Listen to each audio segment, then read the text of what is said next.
Mister शोभित आर्या, जिससे सगाई की उसी के साथ जाकर सुहागरात। उसके बाकी के शब्द उसके मुंह में ही रह गए। शोभित आर्या ने आगे बढ़कर अपने होठों से उसके लबों पर ताला लगा दिया। धीरे धीरे वो उसके होठों की नरमी चुराने लगा तो वो स्तब्ध रह गई। 6 महीने बाद वो इस स्पर्श को महसूस कर रही थी। क्या हुआ, इतना पैनिक क्यों हो रही हो? पहली बार तो नहीं छू रहा।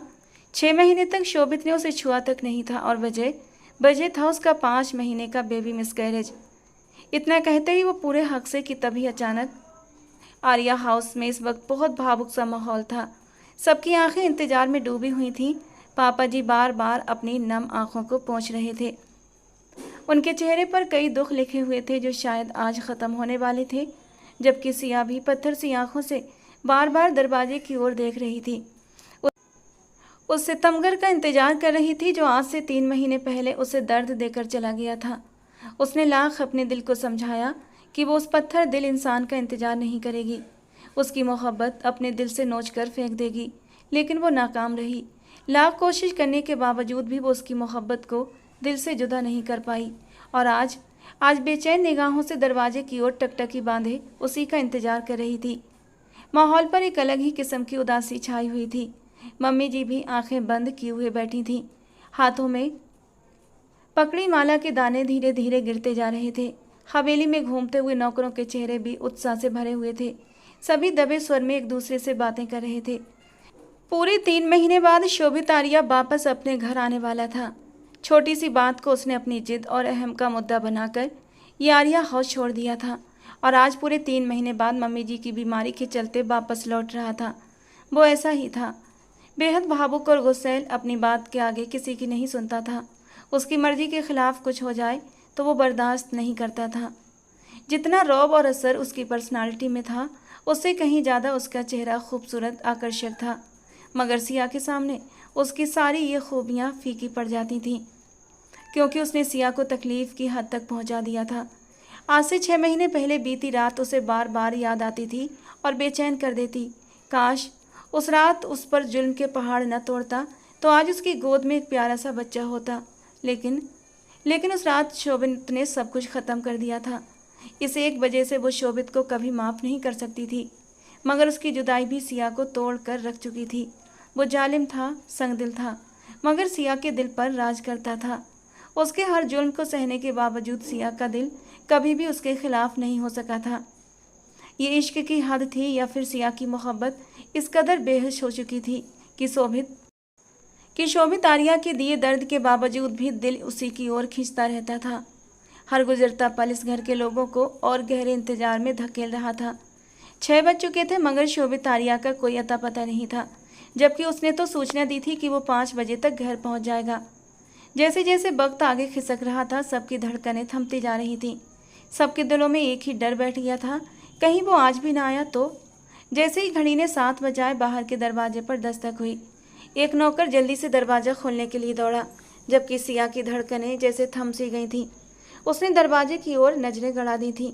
पापा जी भी अपनी जगह से एकदम से खड़े हो गए थे, जबकि संध्या जी अब भी अपनी आंखें बंद किए हुए बैठी थीं और मन ही मन माला के दानों पर कुछ पढ़ती जा रही थी। ऐसा लग रहा था जैसे शोभित के सिवा वो किसी और का चेहरा देखना नहीं चाहती। उन्हें आंखें खोलते ही शोभित का चेहरा अपने सामने चाहिए था। पिछले 3 महीने से संध्या जी हर दिन एक एक लम्हा तकलीफ में गुजार रही थी।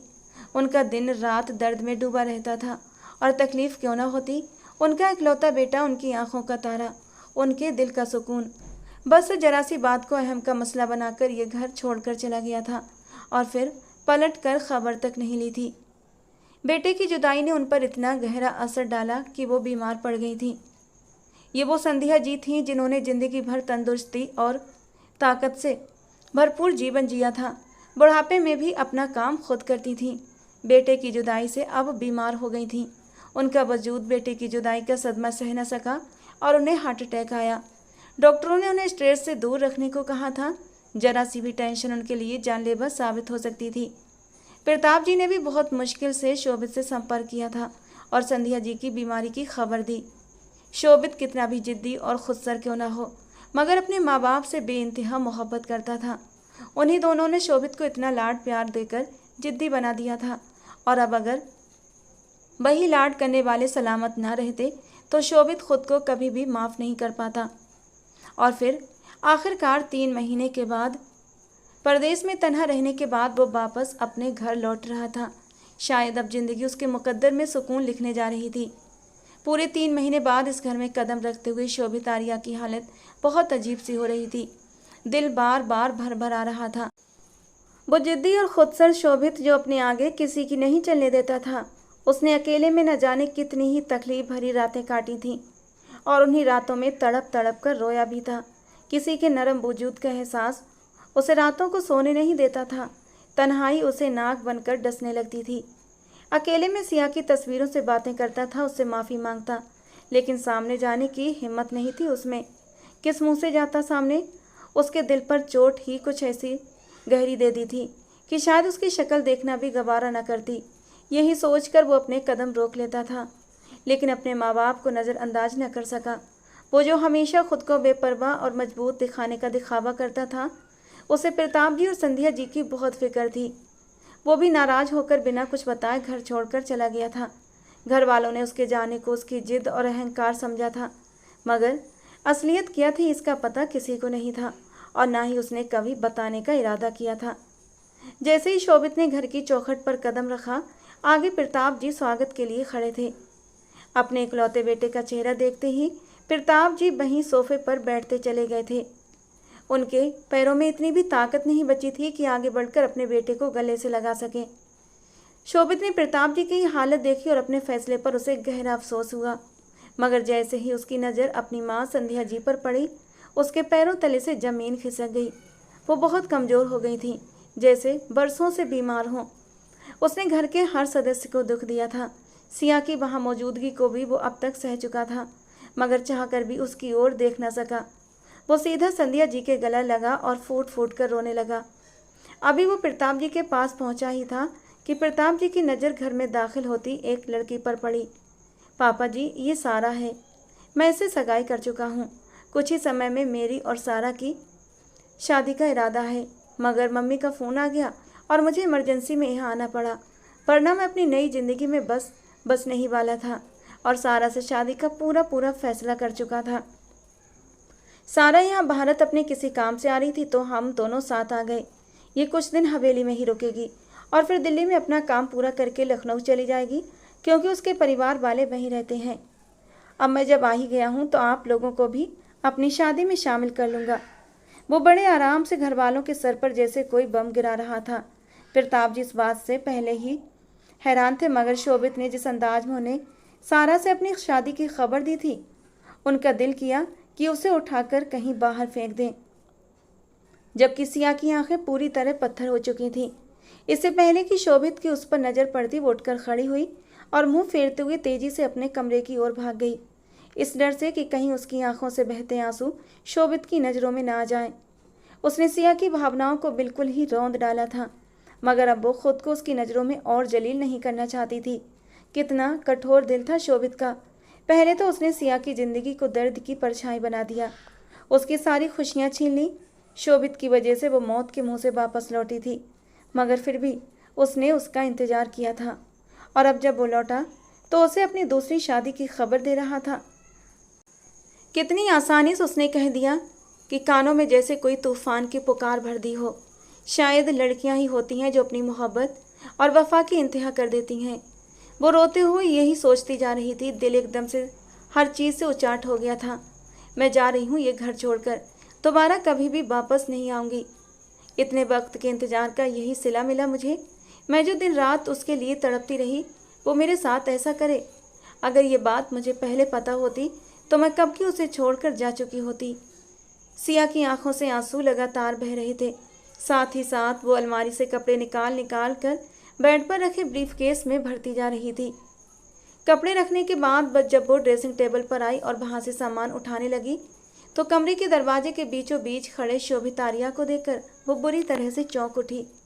आंखों से आंसू थम गए और दिल एकदम जोर से धड़का, मगर उसका धोखा याद आते ही उसने अपनी नज़रें फेर लीं। सिया की आंखों में शोभित को नफरत साफ साफ दिखाई दी। वो जल्दी से उसके पास आकर खड़ा हुआ और कहने लगा, ये तुम क्या कर रही हो? सिया ने उसकी बात का कोई भी जवाब नहीं दिया, वो चुपचाप अपना काम जारी करती रही। उसे जवाब न देते देख शोभित को बहुत पीड़ा हुई। उसने दरवाज़ा बंद किया और सिया की कलाई पकड़कर एक झटके से अपनी ओर मोड़ लिया। नाजुक सी सिया अपने हल्के से जिस्म को संभाल नहीं पाई और शोभित के सीने से जा टकराई। शोभित ने उसकी कमर को अपने दोनों बाजुओं में कसकर थाम लिया। छोड़िए मुझे, किस हक से मेरे करीब आ रहे हैं?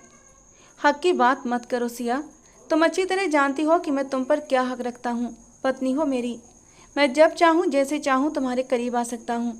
वो उसके नाजुक से होठों पर अपनी उंगलियों से पकड़ बनाते हुए बोला था और सिया ने उसका हाथ झटक दिया।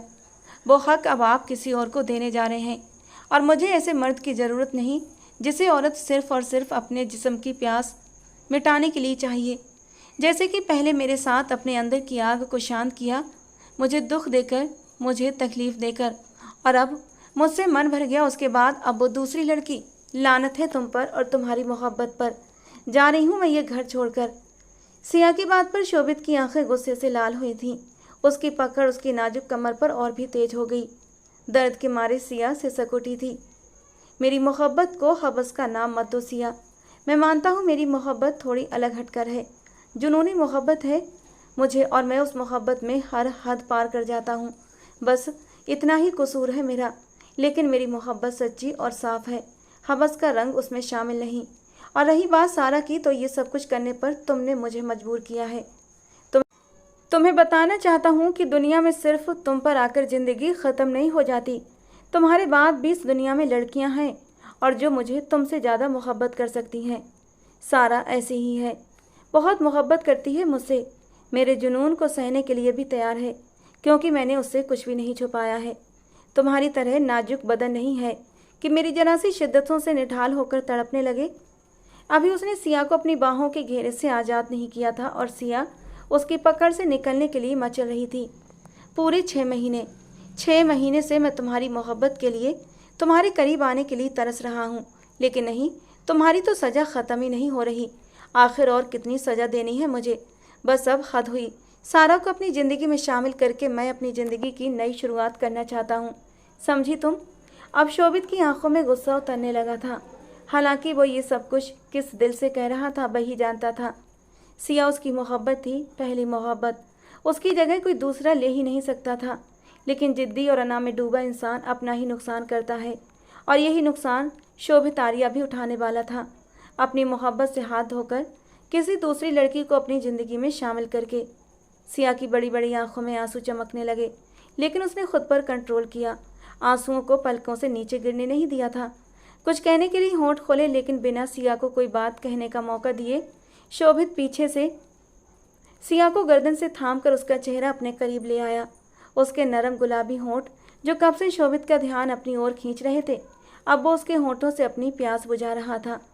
कितनी शिद्दत से वो उसके होंठों का रसमान कर रहा था। सिया को अपनी सांसें उखड़ती महसूस हुई थीं। वो अपना गुस्सा सिया के नाजुक होंठों पर निकाल रहा था, या फिर ये जाम उसे पूरे 6 महीने के बाद मिला था, इसलिए इतनी ज़्यादा शिद्दत थी, कहना मुश्किल था। कितनी ही देर की तड़प थी जो अब सुकून में बदल रही थी। शोभित को पिछले 6 महीनों में एक पल के लिए भी चैन नहीं मिला था, और वो हर जगह सुकून ढूंढता फिरा, मगर दिल उतना ही बेचैन होता गया। आज जब सिया को अपनी बाहों में भरा, तो जैसे शोभित के वजूद में शांति सुकून की लहरें दौड़ने लगीं। अब उसे समझ आ गया कि वो पूरी दुनिया घूम ले, मगर जो सुकून उसे सिया की मौजूदगी देती है, वो उसे कहीं और मिल ही नहीं सकता। सिया को बाहों के घेरे में लिए हुए मदहोशी की हालत में वो उसके चेहरे पर झुक गया, और उसके होंठों से होता हुआ उसके चेहरे पर जगह जगह अपने होंठों का एहसास छोड़ने लगा। वो भूल चुका था कि अभी कुछ देर पहले वो सारा के साथ अपनी नई जिंदगी की शुरुआत की बात कर रहा था। उसे इस वक्त सिर्फ और सिर्फ सिया की मौजूदगी हवाओं में उड़ाने के लिए काफ़ी थी। बेकरार होते हुए वो उसकी गर्दन से नीचे की ओर बढ़ा था, और उसकी साड़ी का पल्लू कंधे से हटा। उसके दिए दर्द को सिया अपनी धड़कनों पर सह नहीं पाई, और सिया की हालत बिगड़ने लगी। उसने जैसे ही कमर पर शोभित की पकड़ ढीली महसूस की, उसने उसे जोर का धक्का दिया। शोभित लड़खड़ाकर पीछे हटा, तो सिया ने उंगली उठाकर चेतावनी भरे लहजे में कहा, मुझसे दूर रहो मिस्टर शोभित आर्या। जिसके साथ सगाई की है ना, सुहागरात भी उसी के साथ। इससे पहले कि वो अपने शब्द पूरे करती, शोभित फिर से उसके चेहरे पर झुक गया था और उसके लबों पर अपने लब रख दिए थे। अब सिया उससे दूर झटकने की कोशिश कर रही थी, मगर वो बहुत बेबस हो चुकी थी। शोभित जो पिछले 6 महीने से खुद को समझाता आ रहा था कि अपने जुनून पर कंट्रोल करेगा, सिया के साथ जब भी नाजुक पल बिताएगा, उसके साथ नरमी से पेश आएगा, अब उसके नरम वजूद को महसूस करते ही फिर से सब कुछ भूल चुका था। उसका जुनून फिर से उस पर हावी होने लगा था। वही दीवानापन, वही जुनून जिसने उसका बच्चा तक उससे छीन लिया था। सिया की सांसें टूटने लगी थीं, मगर ना वो पहले कभी उसके साथ अपने आप को खुशी से बांट पाई और ना आज कर पा रही थी। यहाँ तक कि उसने अपनी पूरी ताकत लगा दी। शोभित का स्पर्श महसूस करते हुए सिया की सड़क धड़कनें तेज हुईं। वो इस एहसास को महसूस कर रही थी और यह एहसास उसके दिल में एक अनजाना सा दर्द जगा गया था। उसकी आंखों से आंसू बहने लगे। 6 महीने पहले का समय याद करते ही सिया का दिल जैसे टुकड़ों में बट गया। सिया की सिसकियां निकलने लगीं। जब शोभित आर्या पीछे हुआ, क्या हुआ, इतना पैनिक क्यों हो रही हो? मैं तुम्हें पहली बार तो नहीं छू रहा। तुम मेरी पत्नी हो, पूरा हक रखता हूँ तुम पर। उसकी बात सुनते ही सिया का दिल दर्द से गुब्बारा बन गया। उसे आज भी एहसास नहीं था कि वो कितना खुदगर्ज और पत्थर दिल इंसान था। उसकी वजह से सिया ने कितनी तकलीफ़ें उठाई थीं, लेकिन उसे किसी भी बात का कोई एहसास नहीं हुआ था। सिया ने एकदम उसे झटका दिया। जब शोभित आर्या ने एक बार फिर से उसे अपने साथ लगाया और पूरे हक से उसके वजूद पर काबिज हो गया। वो सिया को गोद में उठाकर बेड तक लाया, फिर उसे बेड पर आराम से लेटाते हुए उसके ऊपर झुक गया। वो पूरी शिद्दत से गर्दन और चेहरे पर जगह जगह उसे छूने लगा, मगर अजीब बात यह थी, सिया विरोध कर रही थी। उसे ये स्पर्श बिल्कुल भी अच्छा नहीं लग रहा था। उसका मन कर रहा था शोभित आर्या का मुंह नोच ले या उसे कहीं दूर फेंक आए। उसे इतनी तकलीफ में डालने के बाद वो कहीं चला गया था। इतना इंतजार करवाने के बाद जब लौटा, तब भी आकर उसे सिर्फ और सिर्फ दर्द ही दिया था। और अब उसके वजूद पर ऐसे हक जमा रहा था जैसे कुछ हुआ ही ना हो, जैसे उसने सिया को सिर्फ खुशियां ही दी हों, कभी कोई दुख नहीं दिया हो। जैसे जैसे शोभित आर्या की शिद्दतें बढ़ती जा रही थीं, वैसे वैसे सिया की तकलीफ भी हद से ज़्यादा बढ़ती जा रही थी। वो अपने हाथों से बार बार शोभित के कंधों को नोच रही थी। सिया के इतने तीव्र व्यवहार पर उसे जबरदस्त चिढ़ हो रही थी। गुस्से में खुद पर काबू खोता हुआ वो एक बार फिर से बेकाबू हो गया। सिया को अपने घेरे में जकड़े उसके वजूद पर अपना स्पर्श बिखेरते और उसे अपनी शिद्दतों से बेहाल करते हुए शोभित आर्या ने एक बार फिर सिया की सिसकियों को कोई अहमियत नहीं दी थी। सिया को ये तमाम लम्हे किसी सजा से कम नहीं लग रहे थे। वो जो शोभित के इंतजार में पथराई आंखों से बैठी हुई थी, एकदम से उसके लिए हर जज्बा दिल से निकल गया था। वो आज भी अपनी मनमानी करने वाला था, उस पर अपनी मर्जी थोपने वाला था। शोभित किसी घने बादल की तरह उसके वजूद पर छाया और अपनी शिद्दतों से सिया पर अपनी मोहब्बत साबित कर देना चाहता था, मगर ये नहीं जानता था वो सिया के दिल में अपने लिए और भी ज़्यादा बदगुमानियाँ पैदा कर रहा है। वो सिया से बेहद मोहब्बत करता था, मगर अपने ही काम से वो उसे खुद से नफरत दिला चुका था। सिया ने कभी भी शर्म के मारे उसे यह एहसास नहीं दिलाया था, मगर वो खुद भी सिया की नफरत को कभी समझ नहीं पाया था। वो उससे दूर होती जा रही थी। शोभित को जब तक ये एहसास हुआ, तब तक बहुत देर हो चुकी थी। उसने एक बार फिर से सिया और अपने बीच के सारे फासले मिटाने चाहे, मगर वो उसे ऐसी तकलीफ से रूबरू करा गया जिसकी वजह से सिया अब तक निकल नहीं पाई थी। और आज फिर उसने अपने ही अमल से सिया के दिल में बदगुमानियों की जगह और भी ज़्यादा बढ़ा दी। सिया के वजूद पर अपना हक जताने के बाद शोभित आर्या आराम से सो गया, मगर सिया जाग रही थी। वो बेड से उतरी और आने के सामने खड़ी हो गई। उसका ढीला ढाला ब्लाउज पूरी तरह अस्त व्यस्त था, कंधे से सरक चुका था और पीछे से जिप भी खुली हुई थी। बाल बिखरे हुए और गर्दन पर जगह जगह शोभित ने अपनी शिद्दतों के निशान छोड़े हुए थे। सिया ने हाथ उठाया और अपनी गर्दन पर बने उन निशानों पर धीरे धीरे उंगलियां फेरने लगी। शोभित की जबरदस्ती याद करते हुए एक बार फिर से उसकी आंखों से आंसू बहने लगे। उसने कभी भी सिया से उसकी रजामंदी नहीं ली थी, बल्कि हमेशा अपनी मनमानी करता था। आज जब वो उसके सामने किसी और से शादी की बात कर रहा था, तब भी उसने सिया के वजूद पर हक जताते हुए उसे एक निर्जीव चीज समझ लिया था। आंसू सिया की आंखों से टप टप बह रहे थे। उसने दर्द से आंखें बंद कर लीं और वहीं फर्श पर बैठती चली गई। वो जोर जोर से सिसकियों के साथ रोने लगी। कमरे में उसकी सिसकियां गूंजी। तभी शोभित की नींद खुल गई। सिया को फर्श पर बैठकर रोते हुए देखा तो वो बहुत ज़्यादा घबरा गया था। सिया को इस तरह तड़पते हुए रोते देखकर उसका दिल जैसे किसी ने मुट्ठी में खींच लिया हो। वो तुरंत उसके पास आ गया था। क्या हुआ सिया, तुम्हारी तबीयत तो ठीक है ना जान? उसने सिया के पास जमीन पर बैठते हुए उसके दोनों हाथ थामे और उसका चेहरा ऊपर उठाया। उसका चेहरा सिर्फ आंसुओं से भीगा नहीं था, बल्कि उस पर जो पीड़ा लिखी थी वो देखकर शोभित का दिल कांप उठा था। मैं आपसे सिर्फ नफरत करती हूँ, इतनी कि आप अंदाज़ा नहीं लगा सकते। आपने हमेशा मुझे तकलीफ दी, हमेशा अपनी मनमानी की है। मुझे दर्द देकर शायद आपको सुकून मिलता है। आपको बस अपने सुकून की फिक्र होती है। इस घर में रहकर आपने मुझे बस जिल्लत दी, दर्द दिया, और फिर जरा सी बात को आपने अहम का मसला बनाकर घर छोड़ दिया। और अब जब लौटे हैं तब भी मुझे आपसे सिर्फ दर्द ही मिला। मुझे समझ नहीं आता कि इतनी तकलीफ के बाद भी मैं जिंदा कैसे हूँ। मुझे तो इस दर्द में मर जाना चाहिए था।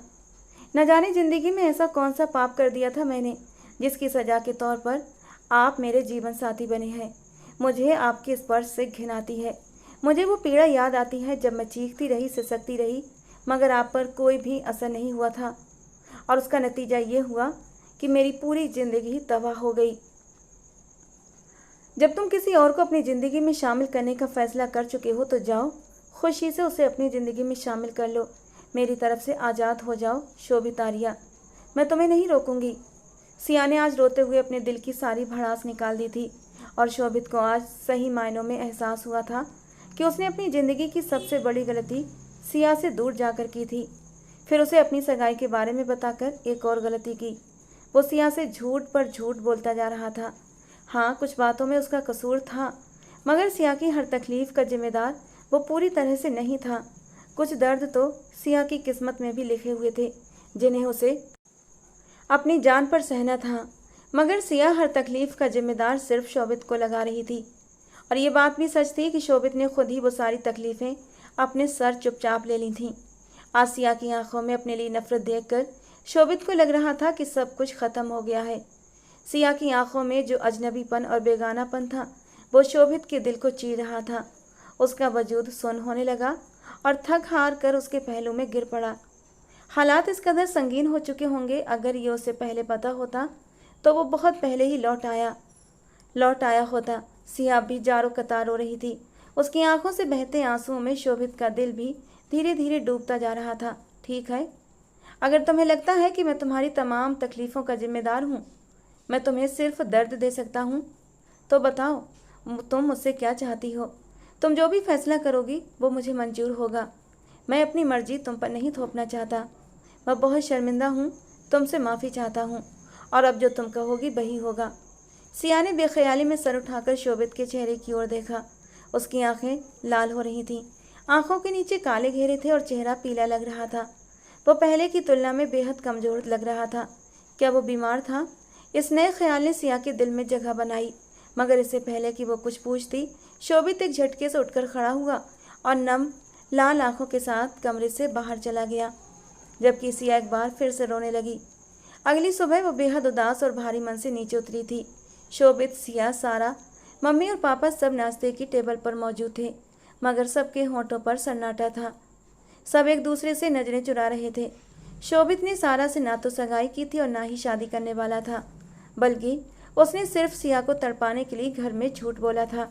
उसे लगा था कि सिया जब शोभित और सारा की शादी का सुनेगी तो गुस्से में फट पड़ेगी, चिल्लाएगी और अपने पिछले 6 महीनों का सारा गुस्सा निकाल देगी, और फिर रोते हुए शोभित के सीने से लग जाएगी और उसे कहेगी, दूसरी शादी मत करो, मैं हूं ना तुम्हारे लिए।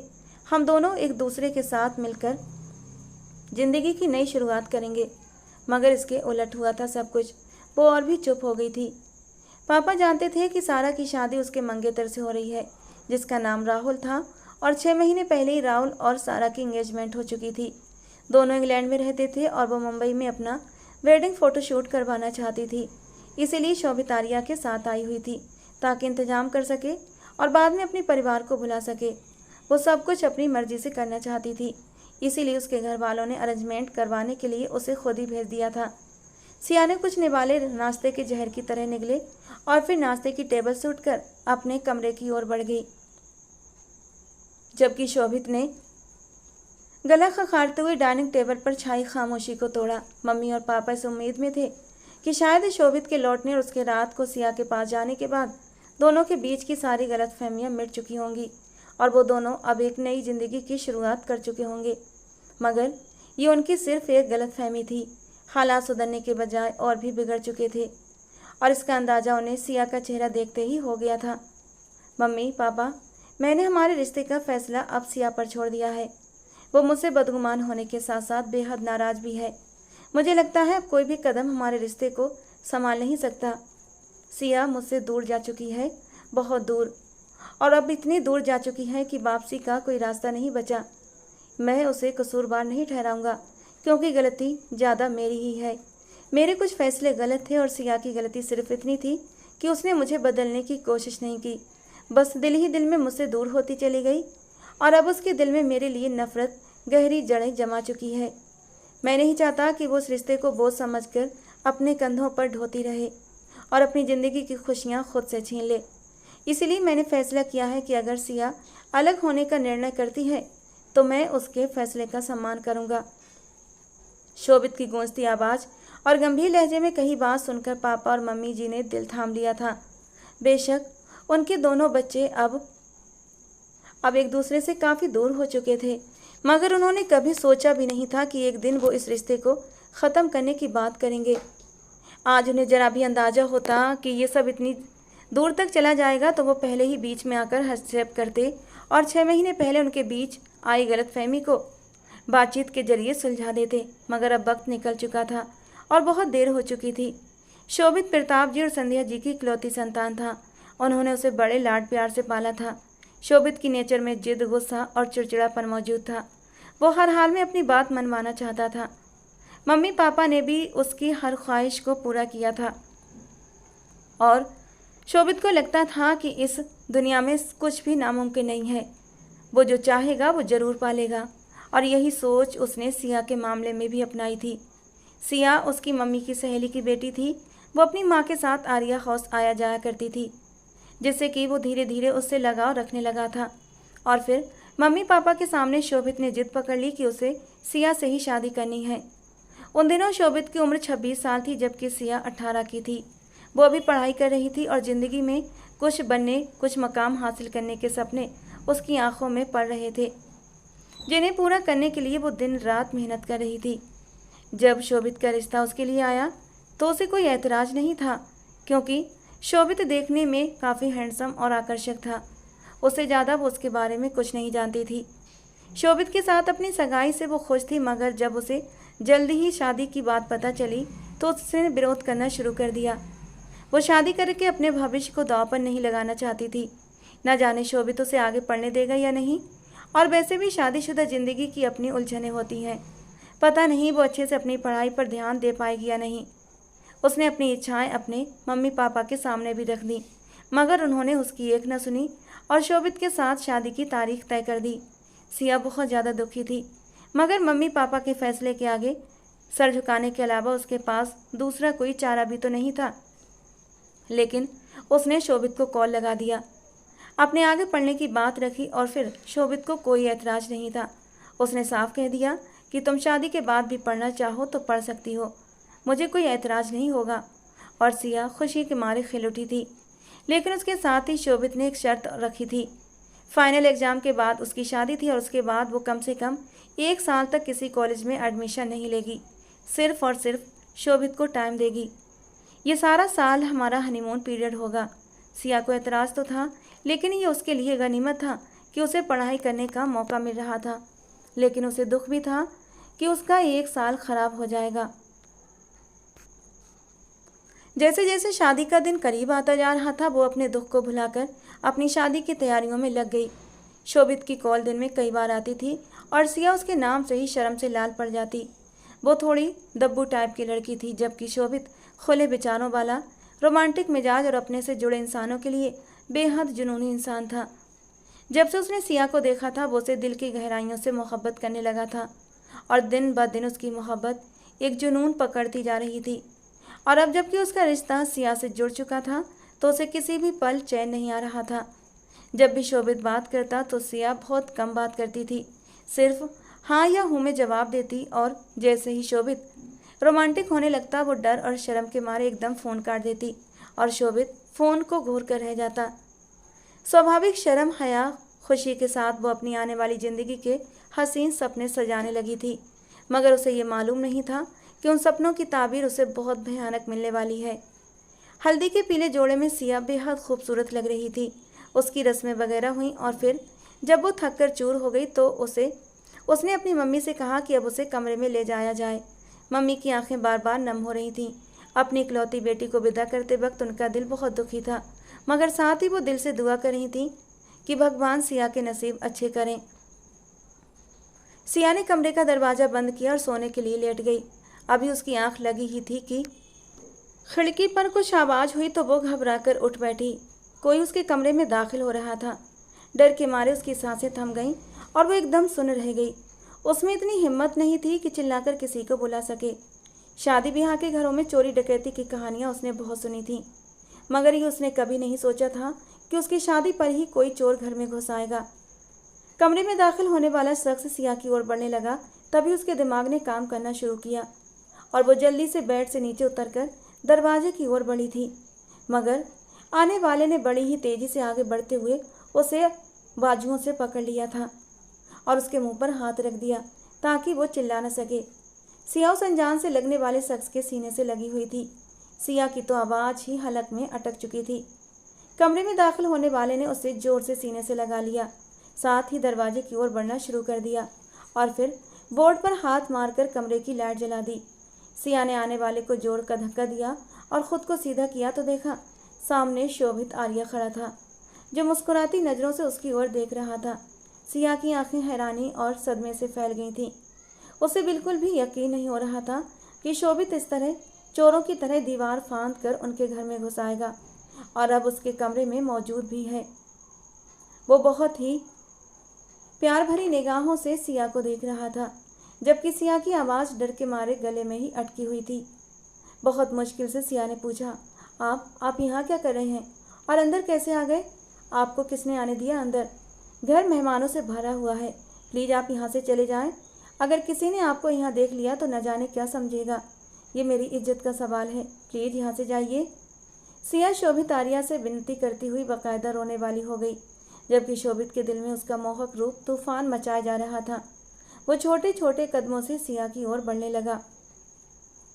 सिया के चेहरे पर डर के मारे हवाइयाँ उड़ रही थीं, मगर शोभित को इस बात की कोई भी परवाह नहीं थी।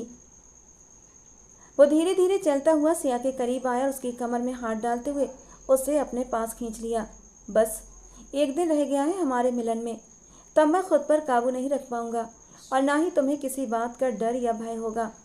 उसके माथे पर होंठ रखकर शोभित ने उसके कान में एक मीठी सी सरगोशी की थी।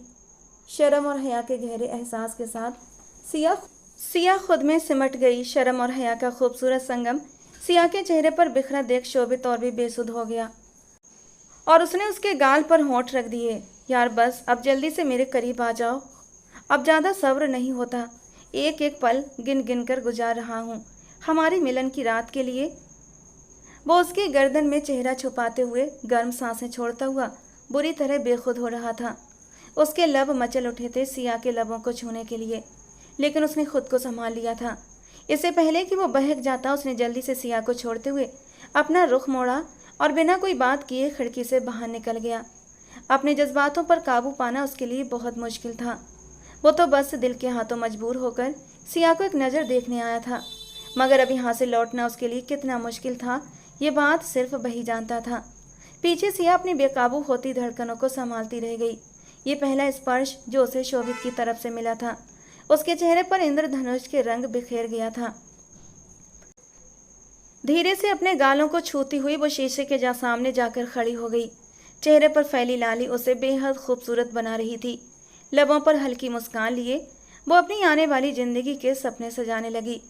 इस रिश्ते के जुड़ने से पहले ही वो शोभित की मोहब्बत में डूबने लगी थी। आखिरकार इंतजार का समय ख़त्म हुआ और शादी का दिन आ पहुंचा। सिया ने खुद को शोभित के लिए पूरी तरह सजाया था। वो उसकी मोहब्बत में पूरी तरह डूब चुकी थी। आने वाले वक्त के बारे में सोच सोच कर ही उसके चेहरे पर गहरी लाली बिखर रही थी, जो उसे और भी दिलकश बना रही थी। शादी की सारी रस्में पूरी हुईं और सिया विदा होकर शोभित के घर आ गई। ये उसकी संध्या आंटी का घर था, जहाँ वो पहले भी कई बार आती जाती रही थी, मगर आज पहली बार किसी और हैसियत से आई थी। उसका दिल जोर जोर से धड़क रहा था, हर चीज़ नई और हसीन लग रही थी। उसे शोभित के कमरे में पहुंचा दिया गया। रात के लगभग 12:30 बजे दोस्तों से मुश्किल से जान छुड़ाकर शोभित कमरे में दाखिल हुआ और सिया का मोहक रूप देखकर दिल थाम कर रह गया। दुल्हन के रूप में वो बेहद हसीन लग रही थी। शोभित आर्या ने मुँह दिखाई की चैन सिया की नाजुक से गले में पहनाई और भारी ज्वेलरी से उसके गले को आज़ाद कर दिया। दुपट्टा एक तरफ रखते हुए उसने झुककर सिया की गर्दन पर अपने दहकते हुए होंठ रखे थे। शोभित के होंठों का स्पर्श गर्दन पर महसूस करते हुए सिया के बदन में एक चिंगारी सी दौड़ गई थी। उसका वजूद कांप उठा, दिल जोरों से धड़क उठा था। उसकी माथा पट्टी उतारते हुए शोभित ने उसके माथे पर अपने होंठ रखे। कानों से झुमके उतारते हुए बारी बारी दोनों कानों को छू लिया। सिया की सांसें तेज होने लगीं। अब उसकी सहन शक्ति जवाब दे रही थी। हया की लाली उसके चेहरे पर बिखरी हुई थी, मगर शोभित का दिल अब भी नहीं भरा था। वो उसके चेहरे पर झुक गया। उसके चेहरे को अपने लबों से छूते हुए वो अपना स्पर्श पूरी शिद्दत से उसके वजूद पर छोड़ रहा था। उसने सिया को रिलैक्स होने का मौका भी नहीं दिया था। शोभित आर्या की इस कदर दीवानगी और जुनून पर सिया पूरी जी जान से कांप उठी थी, मगर उसे रोकना भी सिया के बस में नहीं था। शोभित ने उसके वजूद को हर पर्दे से आज़ाद किया और उसके वजूद पर अपनी शिद्दतों से निशान बना डाले। सिया का मासूम चेहरा और उसका मक्खन जैसा वजूद देखकर वो एकदम दीवाना सा हो गया था।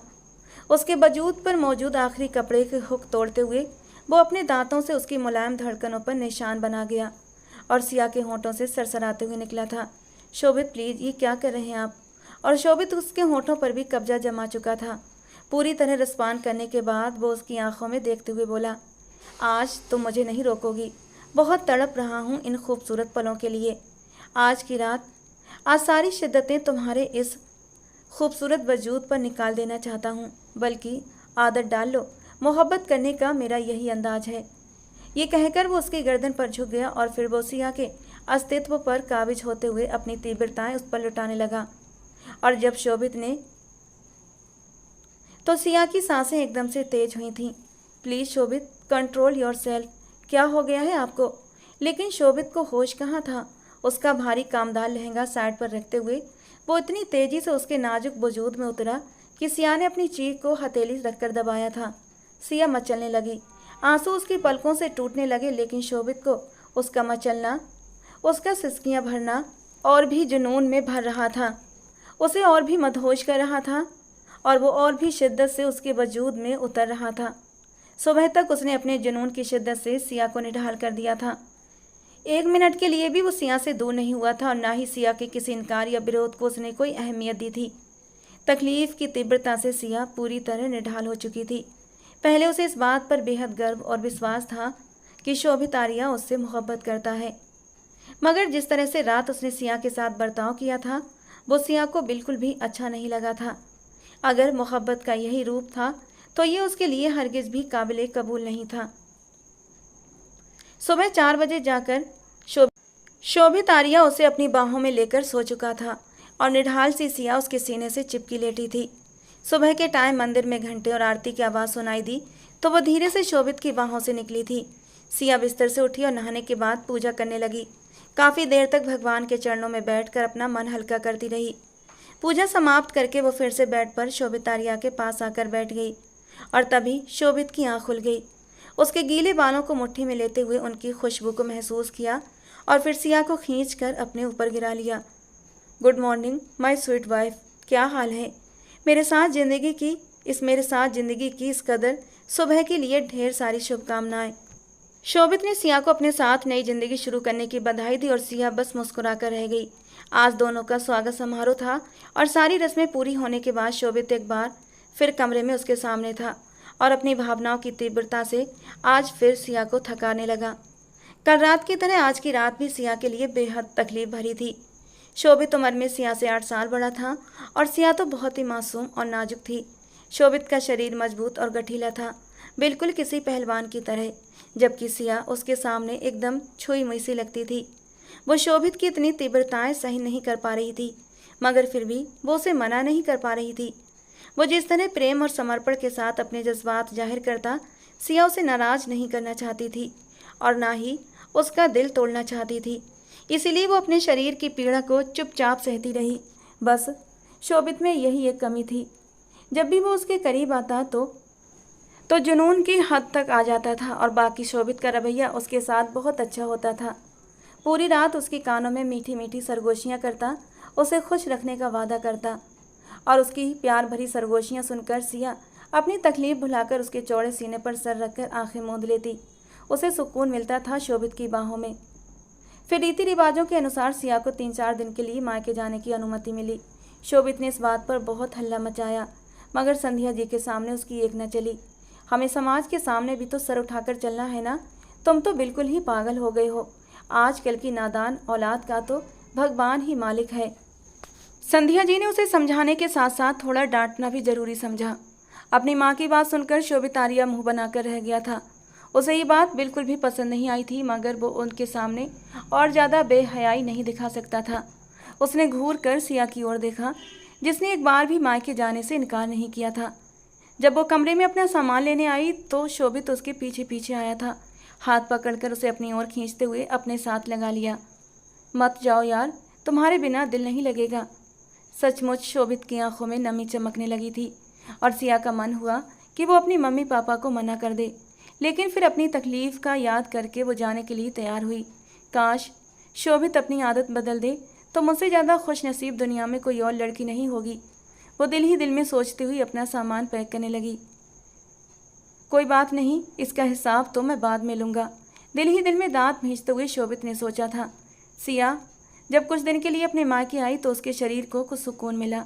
3-4 दिन शोभित से दूर रहकर उसकी तकलीफ कम हो गई थी, लेकिन साथ ही साथ उसे शोभित की याद भी आने लगी थी। वो दिल से मजबूर थी, शोभित से मोहब्बत करती थी। 4 दिन बाद शोभित उसे लेने आया था और सिया की खुशी देखने लायक थी। वो खुशी खुशी उसके साथ लौट गई। उस रात शोभित ने एक बार फिर अपनी तीव्र भावनाएं उस पर जोर से उंडेल दी। तुम ऐसे कैसे चली गईं? एक बार भी मम्मी से मना नहीं किया जाने से? वो नाराजगी भरी आवाज़ में बोला और फिर उसके पूरे शरीर पर लाल निशान छोड़ देता। सिया की सिसकी निकल जाती, मगर वो खुद को संभाल कर शोभित का साथ देती रही। 3-4 दिन के आराम के बाद उसे दर्द तो कम हो गया था, मगर शोभित की तीव्रता उसे निढाल कर देती। उसकी पीठ का दर्द अब भी जाता नहीं था। शर्म के मारे वो अपनी माँ से भी बात नहीं कर सकती थी और ये सिलसिला यूं ही चलता रहा। धीरे धीरे सिया उसकी तीव्रताओं को सहने की आदी होती जा रही थी। आज सुबह से सिया की तबीयत काफ़ी ज़्यादा ख़राब थी। उसे बार बार चक्कर आ रहे थे और उल्टी जैसा महसूस हो रहा था। खाने पीने की किसी भी चीज़ में दिल नहीं लग रहा था। खाने की चीज़ को देखते ही मन घबरा उठता। वो किचन में शोभित के लिए नाश्ता बना रही थी जब अचानक उसे चक्कर आया और वो वहीं बेहोश होकर ज़मीन पर गिर पड़ी। शोभित काफ़ी देर तक नाश्ता न मिलने पर जब किचन में आया तो सिया को ज़मीन पर गिरा देखा तो उसके तो हाथ पांव फूल गए। मम्मी ने भी सिया की हालत देखी तो घबरा गई। दोनों से लेकर अस्पताल पहुँचे। अस्पताल पहुंचने के बाद डॉक्टर ने जो खुशखबरी सुनाई वो सुनकर तो शोभित के पांव जमीन पर टिके नहीं रहे थे। वो तो जैसे हवाओं में उड़ने लगा था। खबर इतनी बड़ी और खुशी से भरी थी। सिया माँ बनने वाली थी। सबकी मौजूदगी में ही शोभित ने सिया को अपने सीने से लगा लिया था और फिर उसके माथे को चूम कर इतनी बड़ी खुशखबरी के लिए उसे थैंक यू बोला था। डॉक्टर ने बताया कि सिया काफ़ी कमज़ोर है, उसकी अच्छे से देखभाल की जाए और उसे पौष्टिक आहार दिया जाए। साथ ही कुछ मल्टीविटामिन भी लिख कर दिए थे। शोभित अब सिया का बहुत ख्याल रखने लगा था। इस खबर से सिया खुद भी बहुत खुश थी। मम्मी जी ने भी उसे अपनी आंखों पर बिठा लिया था। वो पहले भी मम्मी की लाडली थी, मगर अब तो और भी ज़्यादा प्यार मिलने लगा था। शोभित भी उसका ध्यान रखता, लेकिन रात को उसे वैसे ही तंग करता था। लेकिन सिया ने अब उसे उसी रूप में स्वीकार कर लिया था। अगर उसके ऊपर अपनी शिद्दतें लुटाता था तो उसका ख्याल भी बहुत रखता था। उसकी किसी भी ख्वाहिश को रद्द नहीं करता था। उसके मुंह से निकलने की देर होती और शोभित उसकी ख्वाहिश को पूरा कर देता था। उसकी जरा सी बीमारी पर पूरा घर सर पर उठा लेता। उसे ऐसे संभाल कर रखता जैसे वो कोई नाजुक कांच की गुड़िया हो। और ये मोहब्बत देकर सिया ने उसकी इस जुनूनियत को नज़रअंदाज कर दिया था। दिन बीतते गए और सिया के गर्भ को 5 महीने हो चुके थे। शोभित का जन्मदिन था और सिया उसे धूमधाम से मनाना चाहती थी। उसने पूरे कमरे को सजाया था, केक भी मंगाया था और अच्छे से तैयार हुई थी। उसने पूरे दिन जानबूझकर शोभित को जन्मदिन की शुभकामना नहीं दी थी। शोभित को इस बात पर गुस्सा भी था, लेकिन वो खुद से ये बताना नहीं चाहता था कि आज उसका बर्थडे है। वो अपनी नाराज़गी जाहिर कर रहा था और सिया दिल ही दिल में मुस्कुरा रही थी, मगर उसने विश नहीं किया। रात तक शोभित पूरी तरह सिया से नाराज़ हो चुका था, लेकिन जब वो कमरे में आया तो उसके दिल में अचानक खुशी की लहर दौड़ गई। सिया ने उसके लिए जन्मदिन का सरप्राइज तैयार कर रखा था, वो उसे भूली नहीं थी। शोभित उसके पास आया और उसके चेहरे के करीब झुकते उसके गाल को छू लिया। मुझे तो लगा कि तुम मेरा जन्मदिन भूल गई होगी, लेकिन मैं गलत था यार। आपका जन्मदिन मैं कैसे भूल सकती थी शोभित, वो प्यार से उसके गले में बाहें डालकर बोली। दोनों ने मिलकर केक काटा और सिया ने उसे हैप्पी बर्थडे विश किया। आज की रात मैं स्पेशल बनाना चाहता हूँ सिया। सारा सामान समेटकर जब सिया बेड पर आई तो शोभित ने उसे खुद के करीब कर लिया। आज तो सिया का मन भी कर रहा था शोभित के करीब जाने का, क्योंकि पिछले 2 महीने से शोभित बहुत ज़्यादा बिजी था। घर में भी बहुत कम रुकता था, रात में भी आना जाना उसका काम के सिलसिले में बाहर लगा रहता था। और पिछले 1.5 महीने से तो वो लगातार शहर से बाहर रुका हुआ था और उसके करीब नहीं आया था। वो शर्माकर उसके सीने में मुँह छुपाकर उसके सीने के बालों में उंगलियां फंसाती हुई उसे उत्तेजित करने लगी और उसकी इस अदा पर शोभित कुर्बान हुआ था। बिना उसे संभलने का मौका दिए वो उस पर बरसने लगा। आज शोभित ने खास ख्याल रखा था कि सिया को तकलीफ न पहुंचे, क्योंकि उसे पता था एक नन्ही सी जान सिया के वजूद में पड़ रही है। लेकिन शोभित की थोड़ी सी शिद्दत भी सिया को निढाल करने लगी थी, उसे तकलीफ देने लगी थी। शायद वजह यह थी कि प्रेगनेंसी का 5वां महीना था, ऊपर से सिया कमज़ोर भी थी और आज पूरे दिन की भागदौड़ उसे थका कर रख चुकी थी। शोभित के काम में बस थोड़ी सी तेजी आई थी कि सिया को तेज दर्द का एहसास हुआ। उसके चेहरे पर दर्द के साफ निशान थे। वो बार बार शोभित को रोक रही थी, मगर वो अब इस कंडीशन में था कि रुक नहीं सकता था। वो उसकी एक भी नहीं सुन रहा था। सिया की सिसकियाँ निकलने लगीं और शोभित अपने काम में बिजी रहा। और फिर कुछ देर बाद कमरा सिया की चीखों से गूंज उठा। शोभित घबरा गया और तुरंत सिया को छोड़कर उसका चेहरा थपथपाने लगा। क्या हुआ सिया, तुम्हें क्या हो गया? पूरे कमरे में सिया की चीखें गूंजने लगीं और थोड़ी देर बाद जब बेड पर गर्म तरल पदार्थ बहता हुआ दिखा तो शोभित आर्या की जान निकल गई। स्किन कलर की बेडशीट तेजी से रंग बदल रही थी, उस पर लाल धब्बे फैलते जा रहे थे। वो बहुत ज़्यादा घबरा गया और तुरंत अपनी माँ को बुला लिया। सिया को गाड़ी में डालकर अस्पताल ले गए। तब तक वो दर्द के सहते सहते बेहोश हो गई। डॉक्टर ने उसे ऑपरेशन थिएटर में ले लिया। जब डॉक्टर बाहर आई तो उसके चेहरे पर गुस्सा था। उसने शोभित को जमकर डांटा और बताया कि उनका बच्चा अब इस दुनिया में नहीं रहा। सिया का मिसकैरेज हो गया था और वो मौत के दरवाजे तक जाकर लौटी थी। बहुत ज़्यादा खून बह चुका था और सिया में भी इतनी ताकत नहीं बची थी कि वो ज़िंदगी की लड़ाई खुद से लड़ पाती। उसका बच्चा भी ख़त्म हो चुका था। शोभित के कानों में ये किसी विस्फोट की तरह गूंजा और वो वहीं ज़मीन पर बैठ गया। जब सिया को होश आया तो उसने सबसे पहले अपने बच्चे के बारे में पूछा। उसे बताया गया कि जब उसका बच्चा इस दुनिया में नहीं रहा तो वो एकदम से गुमसुम हो गई। एक चुप्पी जो उसके होंठों पर लग चुकी थी अब टूटने का नाम नहीं ले रही थी। सब उसे पुकार पुकार कर थक चुके थे, मगर सिया की हालत का पता चलने पर उसके मम्मी पापा भी आ गए थे, मगर सिया ने उनसे भी कोई बात नहीं की थी। वो सदमे की हालत में थी। उसे घर तो ले आए मगर उसकी चुप्पी नहीं टूटी। धीरे धीरे वक्त गुजरने लगा और सिया भी थोड़ा संभल गई, मगर अपने बच्चे को वो नहीं भुला पाई। भुलाती भी कैसे? 5 महीने तक उसने अपने अंदर एक नन्ही सी जान को महसूस किया था। क्या उसे भूल पाना इतना आसान था? शोभित ने भी कई बार उसे बुलाया, उसे माफ़ी मांगी, मगर उसकी हालत में कोई बदलाव नहीं आया। वो खाली खाली नज़रों से बस शोभित को देखती रहती थी। जितनी तकलीफ उस इंसान ने उसे दी थी उसके बाद तो उसे चाहिए था कि वो शोभित को छोड़कर चली जाती, मगर उसने ऐसा सोचा तक नहीं था। शोभित अब चुप हो गया था और उसका पहले से ज़्यादा ख्याल रखता, मगर एक बदलाव सिया ने उसमें महसूस किया था। अब वो उसके पास नहीं आता था। सिया के मिसकैरेज को 3 महीने हो चुके थे, मगर फिर भी शोभित ने उसके करीब आने की कोशिश नहीं की थी। एक दिन वो सिया के लिए एक सुंदर सा सूट तोहफे में लाया, मगर सिया ने उस तोहफे की तरफ दूसरी बार देखा तक नहीं। शोभित चाहता था कि वो सूट पहनकर तैयार हो जाए, क्योंकि वो उसे अपने एक दोस्त के घर एक दावत में लेकर जाना चाहता था। जबकि सिया को ऐसा लगता था कि शायद आज फिर उसकी रात तकलीफ़ों में गुजरेगी। शोभित को उस पर पूरा हक था और वो उसे मना भी नहीं कर सकती थी, मगर अब सज धज कर उसके लिए तैयार होना सिया के बस से बाहर था। उसे अपने बच्चे की मौत भूले नहीं भूलती थी। इस मामले में वो हद से ज़्यादा बेबस हो चुकी थी। शाम को जब शोभित कमरे में आया तो उसने सिया को वैसे ही सादे कपड़ों में देखा। उसने शोभित द्वारा लाया गया सूट नहीं पहना था। सिया, तुमने अभी तक कपड़े क्यों नहीं बदले? मैं तुम्हारे लिए इतनी खूबसूरत ड्रेस लेकर आया था ना, वो पहन लो जल्दी से, जाओ शाबाश। शोभित ने बहुत मीठे लहजे में कहा। तभी सिया ने आंखें उठाकर उसकी ओर देखा। नहीं, मुझे आपके लाए हुए कपड़े नहीं पहनने। आपको मेरे शरीर की ज़रूरत है ना, तो आप अपनी इच्छा वैसे भी पूरी कर सकते हैं। आपको क्या फ़र्क पड़ता है कि मैं तकलीफ़ में हूँ या आपको किसी बात से मना कर रही हूँ? ये पहला इतना लंबा वाक्य था जो इन 3 महीनों में सिया ने शोभित से कहा था। शोभित एक पल के लिए सन्न खड़ा रह गया। फिर उसने सिया से बहस करना शुरू कर दी। सिया चुपचाप सिर झुकाए बैठी रही, जबकि शोभित गुस्से में बोलता चला जा रहा था। मम्मी ने भी शोभित को डांटना शुरू कर दिया और कहने लगी, सिया की हालत तो देखो, वो मानसिक रूप से परेशान है, उसने अपनी संतान को खोया है। मम्मी की बात सुनकर शोभित का गुस्सा फूट पड़ा। अगर इसने अपनी संतान को खोया है तो मैंने भी खोया है, लेकिन यह है कि इसकी चुप्पी ख़त्म नहीं हो रही। मैं दीवानों की तरह इसके आगे पीछे घूमता हूँ, लेकिन इसे कोई परवाह नहीं। शोभित गुस्से में चीखने लगा और बात इतनी बढ़ गई कि पापा को बीच में दखल देना पड़ा और शोभित को डांटना पड़ा, जिससे शोभित और ज़्यादा आपे से बाहर हो गया और घर छोड़कर चला गया। और अब वो अपनी माँ की बीमारी की वजह से पूरे 6 महीने बाद लौटा था और सिया को चिढ़ाने के लिए सारा को अपने साथ लेकर आया था।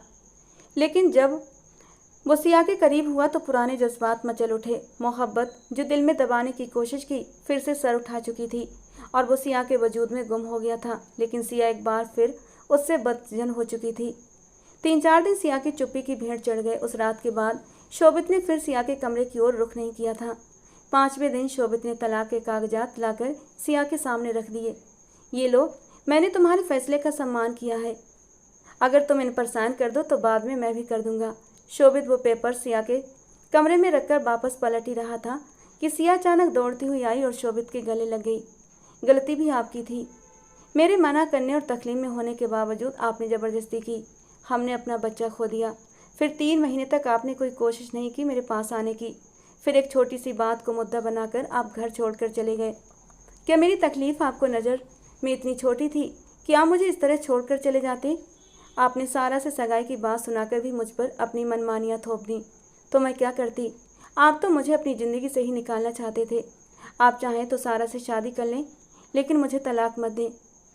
मैं आपसे बहुत प्यार करती हूँ। मैंने अपने बच्चे को खोया है, लेकिन अब आपको खोना नहीं चाहती। शोभित ने अपने बाजुओं का घेरा सिया के चारों ओर बांध दिया और उसके सिर पर अपने होंठ रख दिए। मैं सारा से शादी नहीं कर रहा, मैं तो सिर्फ मजाक कर रहा था।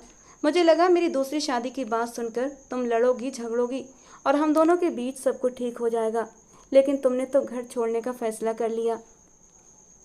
और फिर मेरे पास आने पर भी तुम्हें मेरी मोहब्बत महसूस नहीं हुई, बल्कि तुमने उसे वासना का नाम दे दिया। पहले 3 महीने मैं इसीलिए तुम्हारे पास नहीं आया था क्योंकि मुझे तुम्हें खोने से डर लगने लगा था। घर भी इसलिए छोड़ा क्योंकि मैं तुम्हें फिर से कोई तकलीफ़ नहीं देना चाहता था। मैं अपनी गलतियों पर शर्मिंदा था, लेकिन मेरा यकीन करो सिया, उस रात मैं तुम्हें तकलीफ़ नहीं देना चाहता था। मैंने खुद को कंट्रोल किया हुआ था, लेकिन फिर भी वो सब कुछ हो गया। शोभित का लहजा दुखी भी था, जबकि सिया बार बार माफ़ी मांगती। शोभित ने उसके हाथ थामकर अपने होठों से लगा ली और बोला, नहीं, माफ़ी तो मुझे मांगनी चाहिए। मैंने तुम्हें इतने महीनों तक तकलीफ़ दी। हमारे रिश्ते में दोनों की मर्जी ज़रूरी थी, लेकिन मैंने सिर्फ अपनी मर्जी तुम पर थोपी। आज के बाद मैं कभी तुम पर कोई ज़बरदस्ती नहीं करूँगा, बल्कि तुम्हारी मर्जी से ही तुम्हें प्यार करूँगा। शोभित ने आगे बढ़कर सिया का गाल छू लिया। सिया नम आँखों से मुस्कुरा दी तो अब वो पहले से ज़्यादा सिया का ध्यान रखने लगा, उसकी ज़रूरत का ख्याल रखता। संध्या जी और प्रताप जी खुश थे कि उनके बच्चों का घर टूटने से बच गया। 15 दिन हो चुके थे और शोभित ने सिया से कोई रिश्ता नहीं बनाया था। बस उसे अपनी बाहों में लेकर अपने सीने से लगाकर उसकी खुशबुओं को महसूस करता हुआ सो जाता। उसके बदले हुए व्यवहार पर सिया खुश थी, लेकिन अब सिया को भी उसकी संगत की तलब होने लगी थी। और एक रात जब सिया उसकी पसंद की नाइटी में तैयार होकर उसके सामने आई तो वो खुशी से खिल उठा। वो उसके इरादे भांप गया था। उसे अपनी बाहों में समेट कर उसके नाजुक लबों को छू लिया। और वाकई उस रात शोभित ने साबित कर दिया कि वो सिया से कितनी मोहब्बत करता है। उसने अपने आप को बदल लिया था। उस रात उसने सिया को बिल्कुल फूलों की तरह छुआ था। उसे बिल्कुल भी एहसास नहीं होने दिया, और इस नरम एहसास में सिया आज दिल से पहली बार उसका साथ दे रही थी। बदगुमानियों के बादल छट चुके थे। अब हर तरफ एक रोशन सुबह आने को तैयार थी। तो दोस्तों, आज की हमारी ये कहानी आपको कैसी लगी? कमेंट बॉक्स में ज़रूर बताना। पसंद आई हो तो प्लीज़ लाइक करना रोज़ एक नई और रोमांटिक कहानी के लिए हमारे चैनल को सब्सक्राइब जरूर करना दोस्तों। मिलते हैं अगली किसी नई और रोमांटिक कहानी के साथ।